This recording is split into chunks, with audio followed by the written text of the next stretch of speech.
First is that the head and the eye movement is much more frequent in our context compared to, for example, web conferencing. Because the driver is constantly sort of moving the head, shifting the eyes. The second is the camera position is non-standard. So, typically in a web conference setting, the camera is in front of you, and you're looking at it or close to that direction. Whereas in our context, the camera is off to the side, and if the camera was directly in front, you would cause an accident. You would be obstructing the view of the driver. So it is by sort of design off the side. And lastly, as I mentioned earlier, there are a lot of variations with regard to the vehicle, the driver, and also the mounting of the camera. So if the driver is tall, he or she might be sitting back, and therefore the kind of angles they move their head would be different from a driver who's short and looking and sitting close to the steering column. Likewise, different vehicle geometries and so on. Right? So all of this we need to deal with. So, facial landmarks is something that people in the vision community have worked on, and a standard model typically has 68 ways that various algorithms can detect.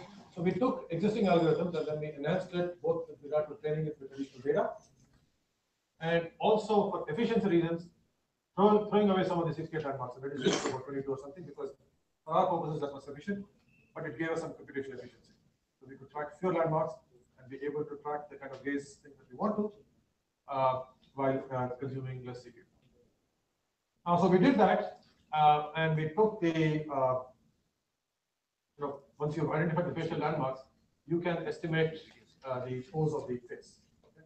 So we did that, and we took the yaw angle. So yaw is basically the angle as you turn your head left to right, and we tried to sort of cluster it. And what we found is that we found these clusters that are not well separated. Right? So basically, there are cases where you can't tell which way the driver is looking. So we did two things. One is we filtered out transient head poses. So the point is that when someone's driving, they said they're constantly shifting their head. We don't really care about all those intermediate directions they may be looking at. We care about the directions where they actually persist, and also directions that they repeatedly visit. So your mirror is always there. So every 10 seconds, you might briefly look at that. So that's a direction that repeats. We want to sort of identify those. And we also want to obviously look at things like straight, where you're looking So we took the yaw time series and identified these stable regions where the gaze was persisting. And then we also incorporated eye state. So in the chart I showed earlier, eye state was not incorporated, that was just looking at the head pose. Because of what I mentioned earlier, where the driver cannot actually turn their head, they might actually just move their eyes. We have to look at eye state as well. So we basically took eye state as well. And we combined the head pose with eye state with a neural network to come with a combined gaze of the driver, which combines both the pose of the head as well as the eye state. Right? Now, once that is done, we could then also do auto calibration. So what then happens is when a drive starts, you don't know what vehicle it is, you don't know exactly how your camera is mounted, you don't know how tall the driver is, and how far back from the steering they're sitting, and so on. But you can learn all that. That in the first, say, minute or two of the driver of the drive, let's say the driver actually shows a full range of movement.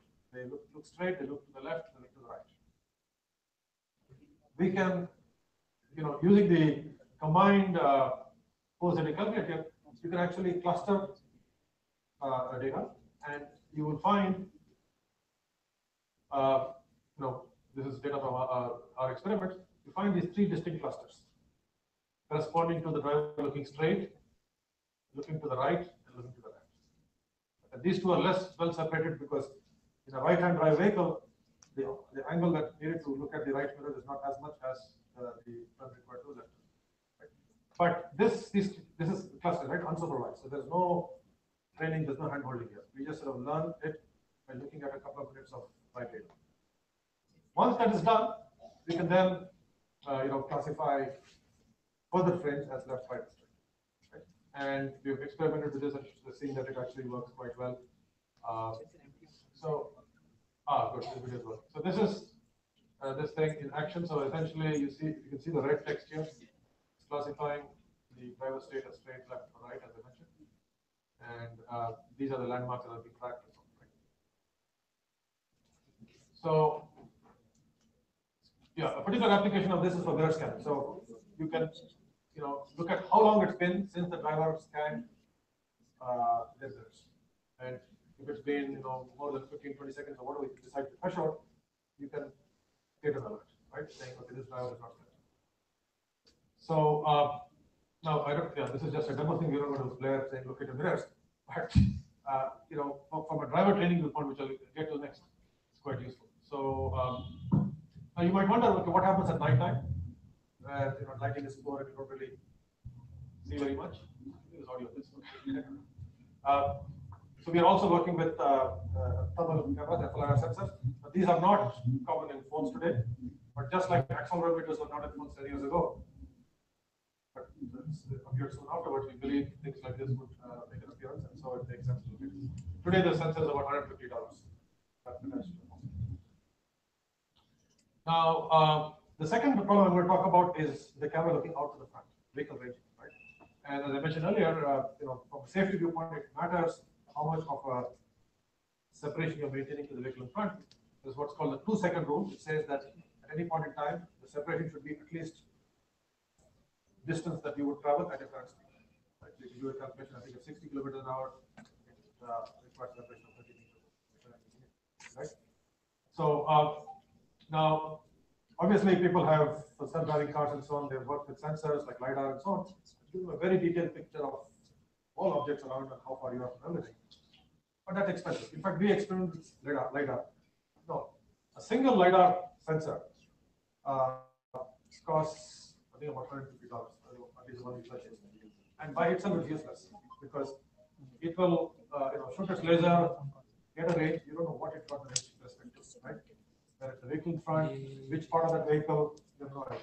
Typically, what people have is an array of LiDAR thing, and they actually mount it on something that sort of scans. That contraption is not very expensive. Now we're talking about thousands of dollars, if not tens of thousands. So again, from a low cost viewpoint, we don't want to do that. We just want to use the camera. And so our approach is very simple conceptually. We use the camera view and identify bounding boxes around vehicles. It's an object detection problem. Right? Again, the deep learning community and the vision community has worked on. So once you have identified the bounding box around a vehicle in front, then if you can identify which vehicle it is, let's say it is a sedan or something. A sedan is roughly 1.1 meters wide. You know the size of the bounding box, therefore you can, through simple geometry, you can estimate the range, right? The issue, however, is that the state-of-the-art approaches, DNN-based approaches for identifying bounding boxes, are very expensive. Right? So we actually ran them on a phone, and it takes about a second or sometimes even more to process a single frame. Right? So that's going to keep it very, very slow. So to address this problem, we came up with a very simple hybrid approach. Right? The idea here is that rather than run the DNN on every frame and detect bounding boxes afresh every frame, you leverage the fact that the set of vehicles you see from frame to frame is not going to change very much.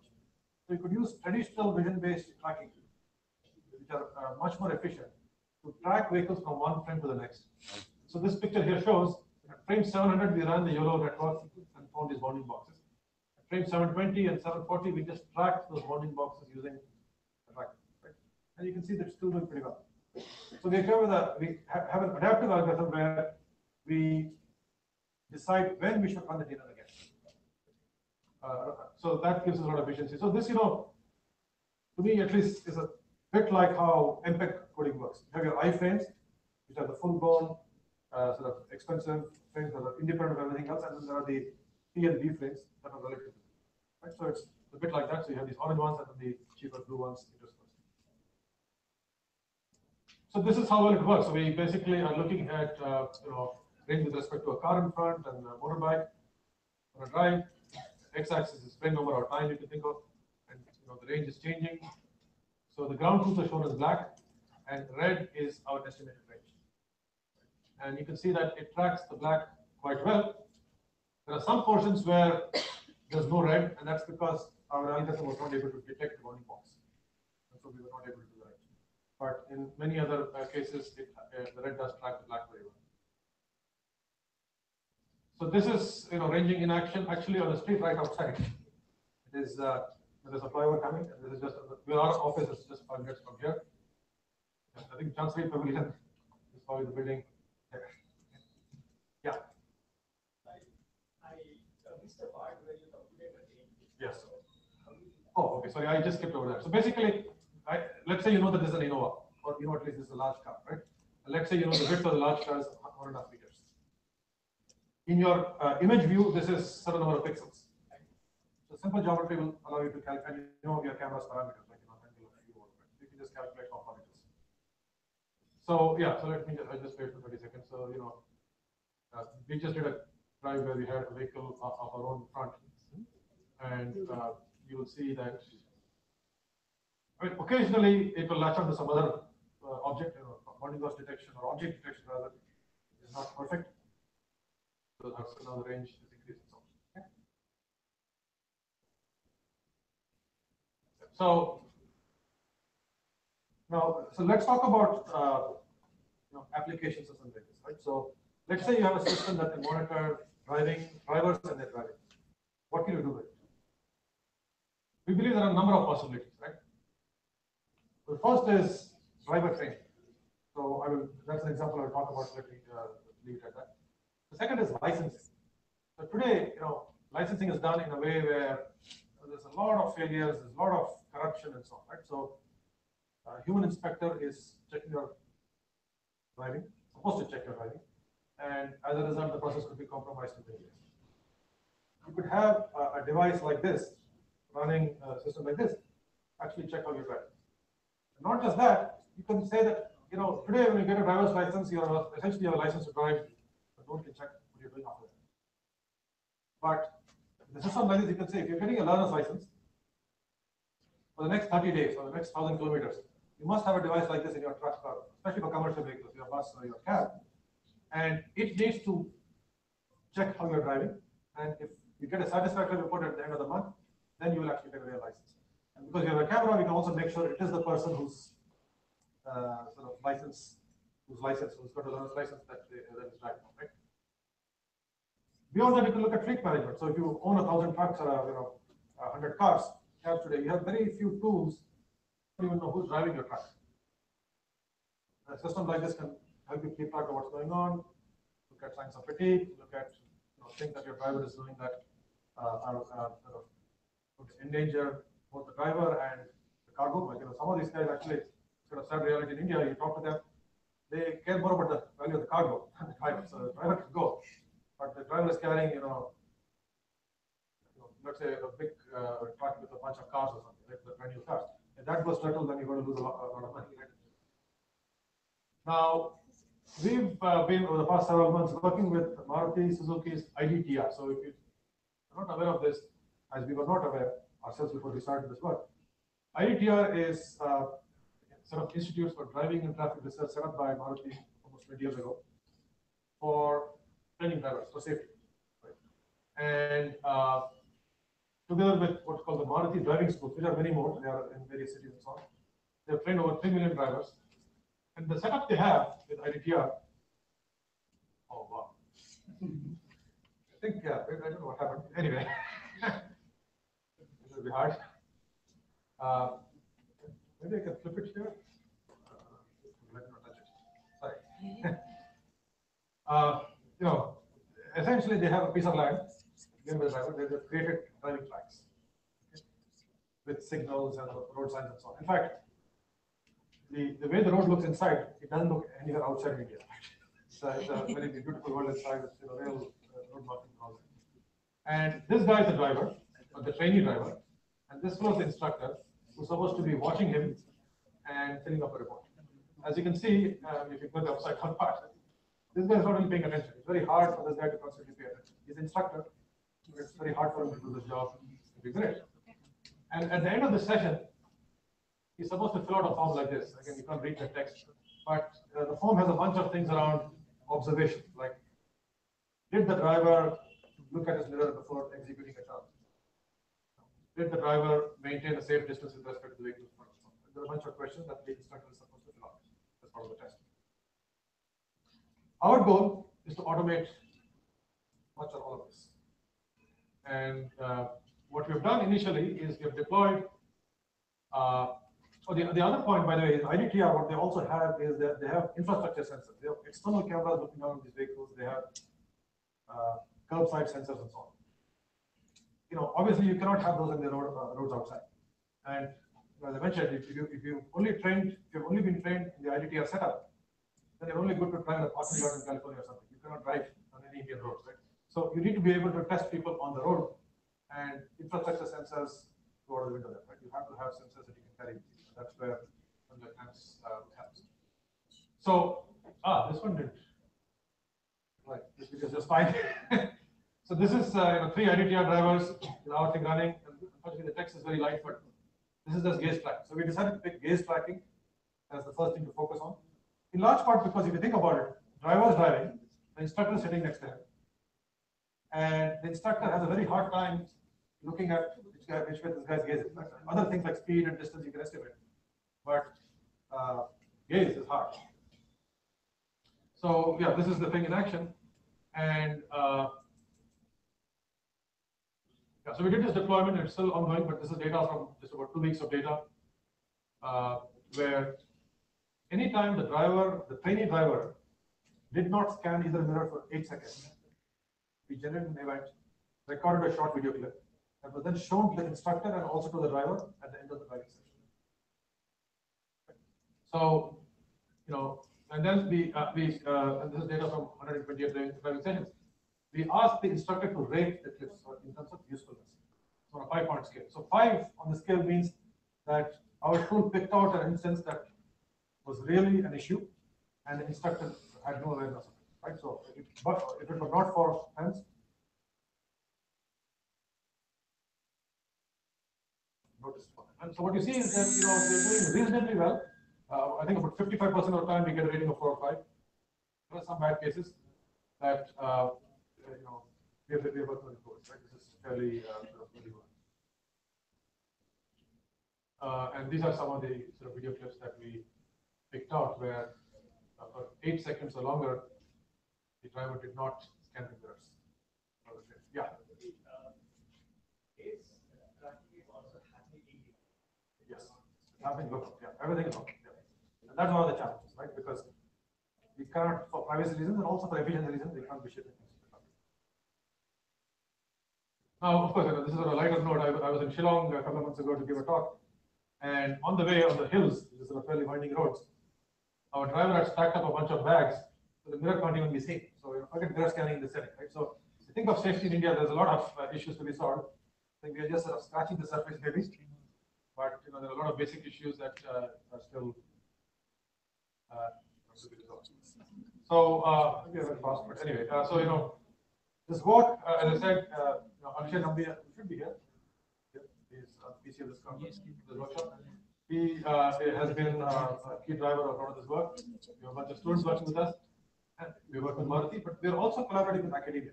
I mean, not on the specific problems that I talked about here, but as part of the larger project, we are working with IIIT Hyderabad, IIT Bombay, with your advisor, Bhaskar, and with ISC on various aspects. So we are quite sort of open to working with people. So if we're very happy to talk.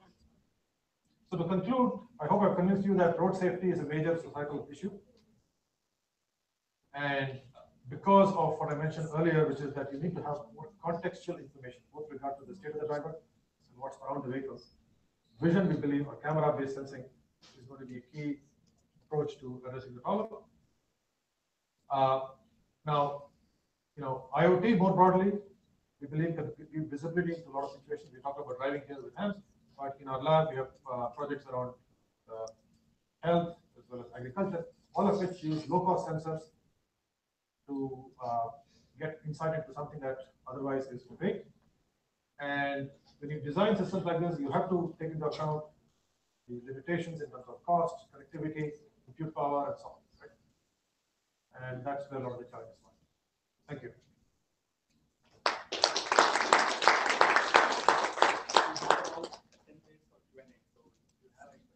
Yeah.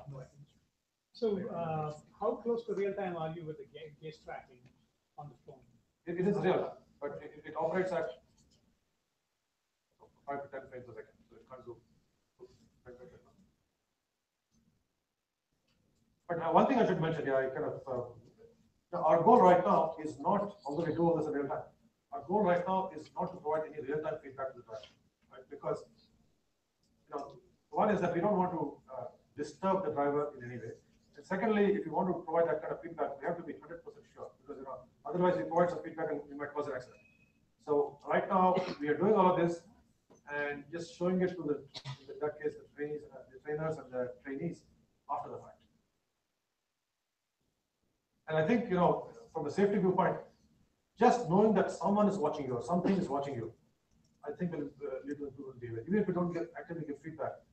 So, for example, the home security setting. The US, I've certainly seen people buy these security cameras for a lot of money. Other people buy a dummy security camera with a blinking LED for like $5. And that probably works just as fine, because just knowing that you're being monitored, behavior change. So I'll continue on that question of the behavior change. So again, going back to experience of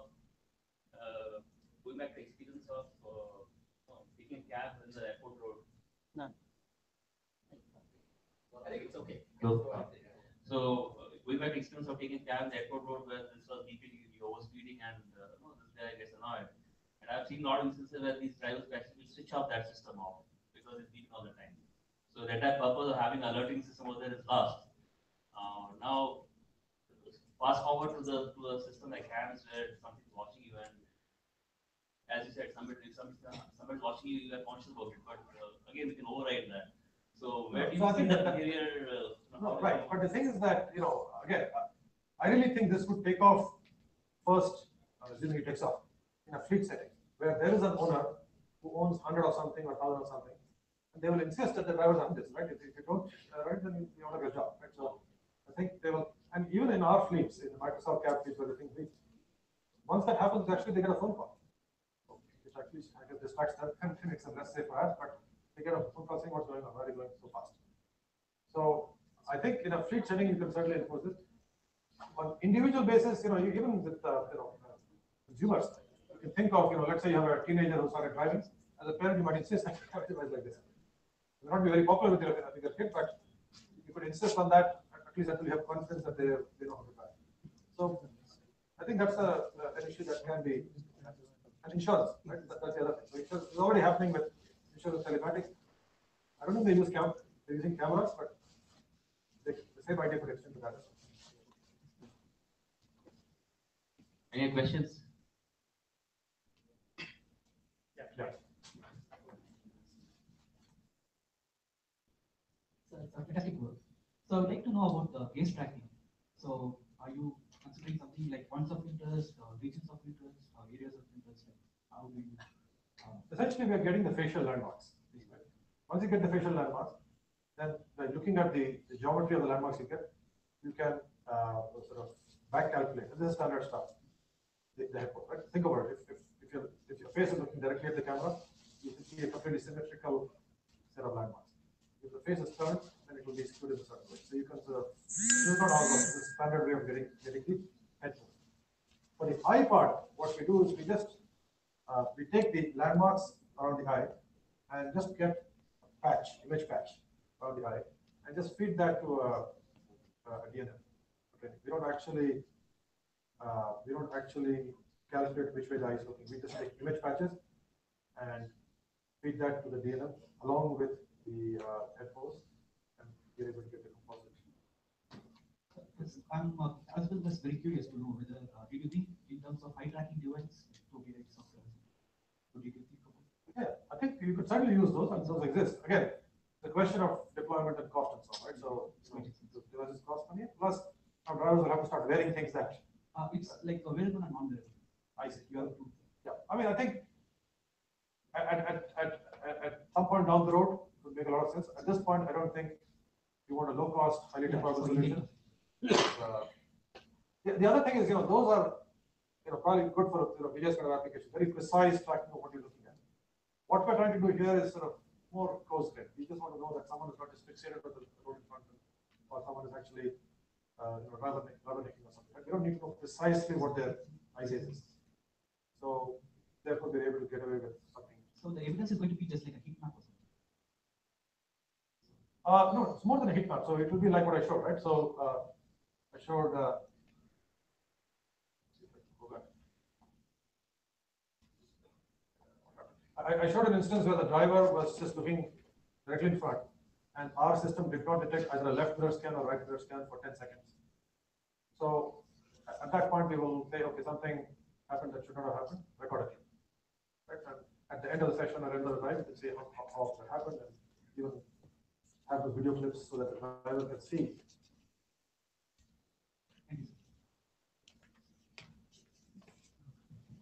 Can you talk about the X stack that you have used to execute this application on device, as well as the configuration of hardware? Because as you have been saying, it's a low-cost device. So could it run on smartphones which are, Yeah, actually, Akshay would be the right person to answer all those questions because he's really been driving a lot of the technical work. But we are not talking about high-end smartphones. We are talking about Android devices that are perhaps in the $200 to $50 range. They're not that expensive. As regard to the details of the technical stack, I think offline. Yeah. Are you folks using inertial sensor? I think you spoke about inertial, but how is it breaking? Yeah. So we are gathering data as part of our data thing. We're gathering all the data and also the data and so on. A lot of our focus has been on just the vision part, but I think the way inertial sensing would play a role is the standard triggered sensing idea, right? You would detect a sharp braking event and perhaps process video around that event, as opposed to doing this all the time. So you could use inertial sensing as a cheap way of triggering more expensive processing. I have missed your talk a little bit, so I'm just wondering that what image processing algorithm you use. So most of the standard algorithm cannot be used in Indian context. So many algorithm has been used national US base or those research base cannot be applied in real world in India. So Which algorithms are you thinking of that can be used? most of them are not as accurate as in real world. Okay, so we are doing, for example, the driver's face, getting facial landmarks. That's the same anywhere. It's just the face, right? So facial landmark models that people have developed work just as well here. The challenges are things like the camera mounting. The camera is off to the side rather than front, and there's a constant shifting of the gaze and so on. But those we can deal with. With regard to the camera outside, I agree. The outside looks perhaps different than it would look in a Western context.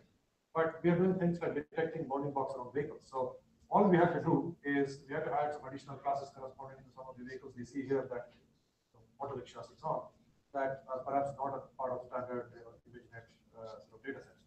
But otherwise, those algorithms actually work reasonably well. For the narrow task of detecting vehicles or object detection, the object happens to be vehicles, the vehicles look roughly the same everywhere. Actually, those actually work quite well. Yeah, in the interest of time, I think we can stop for questions. We actually have a few questions. You can feel free to grab get outside. Okay, call up Professor Archit to give us open presentation and invite guests. Thank you.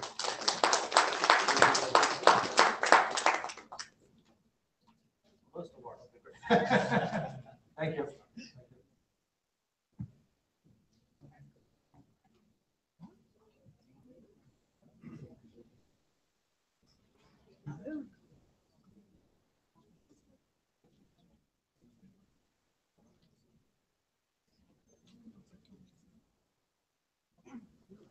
So continuing the theme of